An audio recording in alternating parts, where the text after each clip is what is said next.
জয় রাম, জয় গুরু। নমস্কার। গল্প কথায় রাম ঠাকুর চ্যানেলে সব বন্ধুদের স্বাগতম।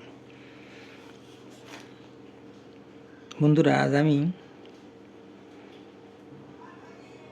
ঠাকুর সম্পর্কে বলবো। ঠাকুর বলেছিলেন, আমি তো ওই ফটের মধ্যেই রইলাম। সে প্রসঙ্গে শ্রীমতী রেখাবর্ধন ঠাকুর প্রসঙ্গে দুটি ঘটনার কথা উল্লেখ করেছেন।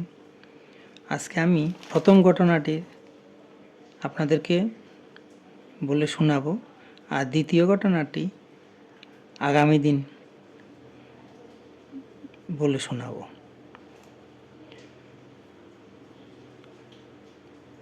শ্রীমতী রেখাবর্ধন বলেছেন, যারা শ্রী শ্রী ঠাকুরের প্রতি নিষ্ঠা ভক্তি নিয়ে কিছু জানতে চান, শ্রী শ্রী ঠাকুরই সব জানিয়ে দেন।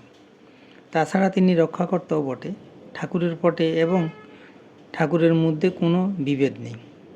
তিনি সত্য বস্তু, নাম ধরে তাকে ডাকলেই তিনি রক্ষা করেন। শ্রী শ্রী ঠাকুর নিজ শ্রীমুখে বলে গেছেন, আপনার প্রয়োজন আপনি বুঝেন না। ঘটনাটি হলো আগরতলায় রামনগর ২ নং রাস্তায় শ্রী চন্দন সেনের বাড়ির একটি ঘটনা তিনি উল্লেখ করেছেন। সেদিন ওই বাড়িতে স্বদেশ ঠাকুর ছিলেন পূজারী। তারা শ্রী রাম ঠাকুরের আশ্রিত। রেখা দিদিও সেখানে পুজোতে গেছেন। সেখানে রেখা দিদি ঠাকুরের পটে একটি অপূর্ব ঘটনা ঘটতে দেখলেন।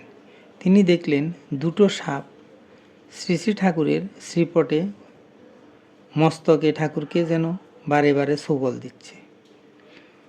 শ্রীপটে এরূপ দেখার অর্থ কি? তিনি নিজে কিছু বুঝে উঠতে পারলেন না। পুজো শেষে তিনি স্বদেশ ঠাকুরকে জিজ্ঞাসা করলেন, এমন দেখা গেল কেন? স্বদেশ ঠাকুর বললেন, কত কি দেখা যায়। রেখা দিদি চুপ হয়ে গেলেন। যথাসময়ে ঠাকুরের প্রসাদ পেয়ে তিনি বাড়ি চলে এলেন। এর ৩-৪ দিন পর তিনি খবর পেলেন কয়েকজন দুষ্কৃতকারী চন্দন সেনকে মাথায় আঘাত করেছে। মাথায় ৬০টি স্থানে ক্ষত হয়েছে। রেখা দিদি বলেন, আমরা জাগতিক মানুষ, তবু মনে হয় শ্রী শ্রী সত্যনারায়ণের কৃপাতেই প্রাণে রক্ষা। দয়াল ঠাকুর যেন দয়া করে মৃত্যুর হাত থেকে ভদ্রলোককে রক্ষা করেছেন। লৌকিক অর্থে এগুলির ব্যাখ্যা চলে না।